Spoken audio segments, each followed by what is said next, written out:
Yes, good old TJ.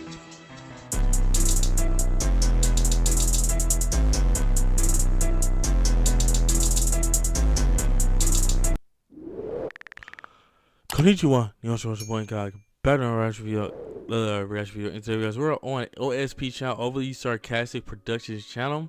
This is part 2 of the legend summarized the journey to the west. So the first episode was talking about the Monkey King's son, Wukong, and everything like that, like his upbringing, where he came from, how he got his powers, how was he immortal, etc, etc, etc.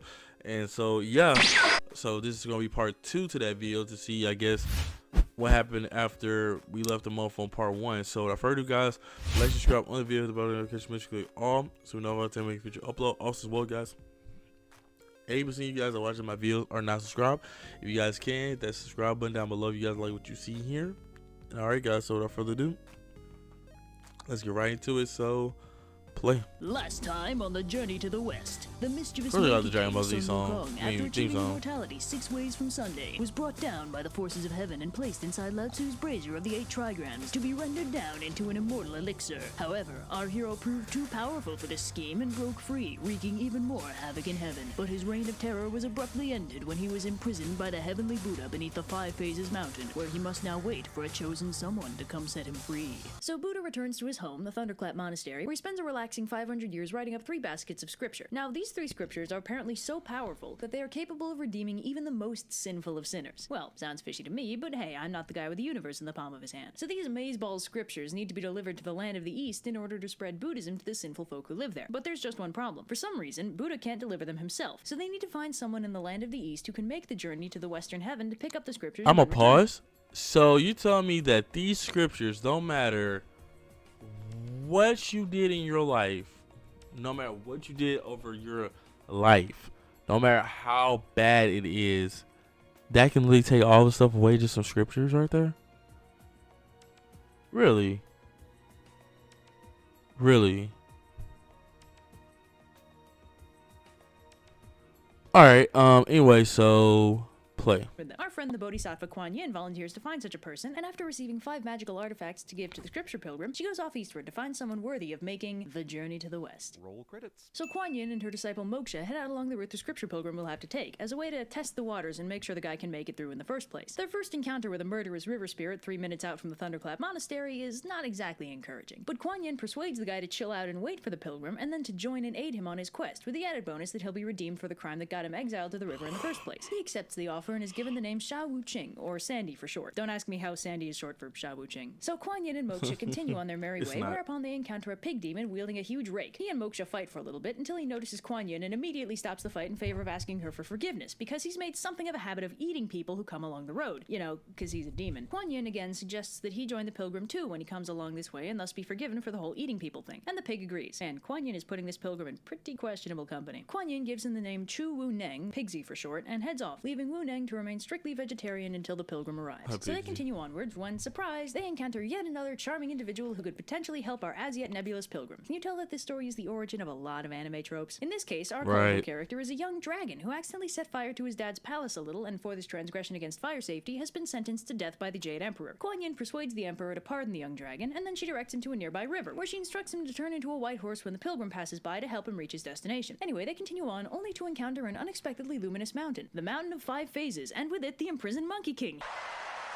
Right. So Wukong's like, Kuan Yin, how's it going, girl? Great to see you. It's been really lonely for the past 500 years, you know? Nobody ever comes by to visit. And Kuan Yin's like, yeah, that's great. Listen, I'm about to go find someone to make a pilgrimage for me. He'll be coming by soonish. He's gonna release you from this mountain, and then you need to help him get where he's going. You got that? And Wukong's like, 10-4, good buddy. Yep, I am just all about that virtuous mission. So Kuan Yin and Moksha arrive in the city of Chang'an and disguise themselves so as not to attract too much attention. Then they set about finding the right monk to serve as the protagonist to this little adventure. Speaking of protagonist, here's where the book veers off into a tangent to describe the ludicrously convoluted family history of this dude Xuanzang, who, in case you hadn't already guessed, is our soon-to-be protagonist. Now, Xuanzang has one of the most complicated family histories in all of epic protagonistdom. I won't recount the whole thing here because that would take all day, but basically he's the grandson of an emperor, he's been raised as a monk his whole life after being Mosesed by his mother, and he's the reincarnation of Golden Cicada, an original disciple of the Buddha and a holy being. So Xuanzang is basically the best guy ever, and a total sweetheart, despite the wacky circumstances of his birth. So long story short, 3 court officials convene to select a worthy monk for reasons completely unrelated to Kuan Yin's mission, and of course they select Xuanzang, Xuanzang, the biggest Boy Scout in all of ancient China. Anyway, Kuan Yin catches wind of this and goes to see if he's worthy of being the scripture pilgrim. She finds her way to the court officials and gives them 2 of the various gifts the Buddha had given her to give to the pilgrim so that they might give them to the most virtuous monk they know. So Xuanzang gets a beautiful robe and a priestly staff, both courtesy of Kuan Yin, and Kuan Yin learns that Xuanzang is the best man for the job. So the Grand Mass, which is the thing that they selected Xuanzang for, happens, wherein Xuanzang has to present a memorial to the Tang Emperor. Kuan Yin takes the opportunity to steal the show by revealing herself in all her glory to the court, and officially requests a volunteer from the audience to go on the pilgrimage to go to the Western Heaven and retrieve the Tripitaka, which is the official name for the thing the Buddha made. Xuanzang obviously volunteers, just as planned, and Xuanzang is given the by-name Tripitaka and sent on his merry way with a horse and 2 attendants to help him. Don't get too attached to them, though, as the party is captured by demons almost immediately and Tripitaka's 2 attendants are killed and eaten. Great start. So the demons finish their attendant buffet and bunker down for the night, leaving poor Tripitaka to ponder his exciting future as lunch meat, when suddenly a mysterious old man appears out of nowhere and frees him, and Tripitaka's like, "Where the heck did you come from?" And the old man's like, "Don't ask stupid questions, here's your horse." So Tripitaka and the old man zip out of the cave, and Tripitaka goes to thank him, only to find that he's vanished, leaving a note explaining that he was the gold star of Venus himself, providing a helpful bit of divine intervention. So Tripitaka goes on by himself for about half a day, only to discover that he really doesn't have the constitution for all this questing nonsense, and he and his horse are just about done with everything, when who should come to the rescue but a friendly, boisterous hunter named Po Chin, who spooks all the beasties that were harassing Tripitaka and offers to guide him to his home. So Po Chin and his family have Tripitaka over for dinner, which is slightly awkward because Tripitaka is extremely vegetarian and Po Chin's family hunts all their food, but they handle it gracefully. Awkward. Tripitaka further endears himself to the family when he accidentally pacifies the ghost of Po Chin's father, like you do, which prompts Po Chin to offer to guide Tripitaka to the mountain on the border of the Tang Empire to ensure no further hijinks ensue. Did somebody say hijinks? So as it turns out, the mountain they get to is none other than 5 Phases Mountain, where our good buddy Sun Wukong is still languishing. So Wukong's like, "Yo, kid, you that pilgrim guy? Kuan Yin said you'd be coming by to let me out." And Tripitaka's like, "Awesome.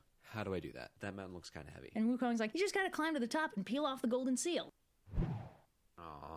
So Tripitaka manages to get the seal off the mountain, and after he backs off to the minimum safe distance, Wukong breaks the mountain in half and zips on over. So Tripitaka and Sun Wukong continue westward together, but they've hardly gone 10 feet down the road when suddenly they're beset by bandits. So Wukong's like, "Don't worry, master, I know exactly what to do in this situation," and proceeds to kill all the bandits with his trusty stick thing. But Tripitaka's like, "Son, we don't kill people." And Wukong's like, "I think you mean you don't kill people." And Tripitaka's like, No, you're Buddhist now. Buddhists do not kill." And Wukong's like, "Ooh, look at Mr. Big Shot over here telling me who I can and can't kill," and storms off in a huff, which, if you'll recall his not inconsiderable mobility, means the Monkey King is over the horizon before poor Tripitaka can get a retort out. So Tripitaka heads off on his own for a bit when he runs into a mysterious old woman holding a fancy shirt and cap. So the old lady's like, "Hey, what's the matter, kid? You look like our superpowered disciple just totally ditched you or something." And Tripitaka's like, "You got it in one, mysterious old woman." If only I had some way to discipline him, maybe the story could actually progress. And the old woman's like, "Funny you should say that. May I recommend that you give him these fancy duds, then recite this spell? I have this weird feeling that it'll stop causing so much trouble if you do." And Tripitaka's like, "Seems legit." Then the old lady turns into a beam of light and vanishes because she was really Kuan Yin. So thus far, Tripitaka's 2 for 2 for old people secretly being gods. Meanwhile, Wukong is off having a nice little tea party with the Dragon Emperor, who suggests that he go back to Tripitaka rather than abandoning enlightenment and true immortality over a single argument. Wukong zips back westward, blowing past Kuan Yin in the process, who'd flown over in order to convince him of that very course of action. So Wukong warps back to Tripitaka, who offers him the clothes. Wukong, always a sucker for a new wardrobe, throws them on, finding that they fit him perfectly. He's rather less thrilled to discover that the hat is cursed, and when Tripitaka recites the spell Kuan Yin taught him, it shrinks and gives him a splitting headache. Of course, it wouldn't be much of a cursed artifact if he could take it off, so it's also spot welded to his head. After a few very entertaining minutes of Wukong trying furiously to escape the hat by any means necessary, he eventually resigns himself to the fact that he won't be able to get up to his usual hijinks anymore. So the dynamic duo continue onwards with the balance of power now tilted slightly more evenly, and it doesn't take long before they arrive at a nice calm stream that happens to be home to an enormous fuck you dragon. Wukong knocks the hell out of there with Tripitaka in tow, and the dragon takes the opportunity to eat Tripitaka's horse. So Tripitaka freaks out since without a ride he's stranded, but he's also too scared to let Wukong leave him alone. But a bit of timely divine intervention arrives to protect Tripitaka, leaving Monkey free to confront the dragon. So they fight it out for a bit, but the dragon's like, "Screw it," and dives to the river bottom and refuses to come out. Wukong does some magic shenanigans and draws the dragon out again, only for the dragon to turn into a water snake and run away. At this point, Wukong is done, but the local mountain spirits tell him that this dragon is actually under orders by Kuan Yin to help them. So one of the heavenly spirits goes and gets her, and after a brief digression where Wukong vents at her about the cursed hat thing, she draws out the dragon, and Wukong picks a fight with him, too. Look, he's had a trying day, alright? Anyway, Kuan Yin gets the dragon to turn into a horse for Tripitaka to replace the one he ate, and then, to make Wukong stop sulking, she gives him 3 get-out-of-danger-free magical leaves. So now, with the matter having been resolved to everyone's satisfaction, our dynamic trio continue westward. So anyway, they continue on and arrive at still yet another monastery, run by a sketchy old monk. Long story short, the monk lays eyes on that really fancy monk robe Tripitaka got way back when, it's called a cassock, by the way, and takes it into his head to steal it, and to that end, he decides the best way to go about about it is to burn down his own monastery. Well, that's not very zen of him. So Wukong smells the smoke, weighs his options, and decides the best way to solve the situation without pissing off down your Tripitaka own is to let the monastery. monks Can burn you the imagine? monastery to the ground. But first he borrows a fireproof cloak from one of his heavenly buddies to make sure Tripitaka and the horse don't burn with it. Is it just me, or is Monkey on shockingly good terms with all the people he beat the hell out of in the last video? The fire eventually burns itself out, and Tripitaka finally wakes up, only for them to find out that during all the confusion, a mountain demon came by and stole the cassock. Also, the patriarch monk killed himself. So anyway, Wukong zips on over to the demon's mountain and they fight, but the demon calls a lunch break and locks himself in his mountain. So Wukong zips back to the ruined monastery for snacks, then returns to the mountain to sneak in. So Wukong disguises himself as the old Hey, monk let's and has a fight. little tea party with the mountain demon, and then they fight more. But the demon runs away again, and Wukong decides to call in the cavalry. He goes to Kuan Yin, and together they figure out another way to sneak in and get the cassock back. Kuan Yin disguises herself as a Taoist friend of the demons, and Monkey King disguises himself as a present from that friend, a pill of immortality. Long story short, Wukong beats up the demon from the inside. Ew. Kuan Yin retrieves the cassock, and Wukong returns it to Tripitaka, and they continue on their merry way. Will son Wukong learn to value friendship over his impulsive desires? Will I have Tripitaka nothing to say succeed to in that. his quest to the Thunderclap Monastery? Will that stupid horse ever remember he can fly? Find out next time on Journey to the West.